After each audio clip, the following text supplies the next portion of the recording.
స్వామి 2 రోజుల నుంచి ఒక బొమ్మ మమ్మల్ని ఆగం చేస్తుంది స్వామి.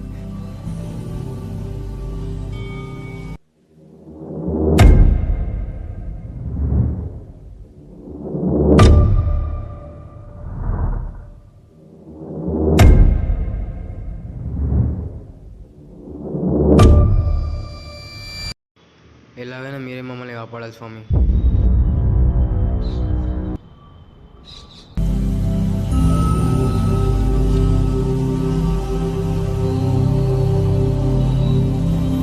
ఈ నిమ్మకాయను మీరు ఎక్కడైతే ఆ బొమ్మను చూసారో అక్కడ పడేసి వెనక్కి తిరిగి చూడకుండా వెళ్ళిపోండి. స్వామి, ఒకవేళ దయ్యం మమ్మల్ని ఏమైనా చేస్తే ఆ నిమ్మకాయ మీ చేతిలో ఉన్నంత వరకు అది మిమ్మల్ని ఏం చేయలేదు. స్వామి, ఒకవేళ వెనక్కి తిరిగి చూస్తే ఏమవుద్ది స్వామి? చస్తారు.